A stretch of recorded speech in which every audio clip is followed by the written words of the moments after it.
ఇదే నా పల్లెటూరు, ఇదే నా తల్లిగారు, మా ఊరి పాడి పంట రాములోరి దీవెనంట.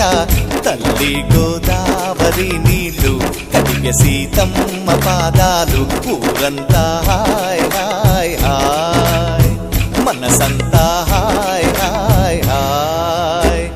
ఇదే నా పల్లెటూరు, ఇదే నా తల్లిగారు, మా ఊరి పాడి పంట రాములోరి దీవెనంట.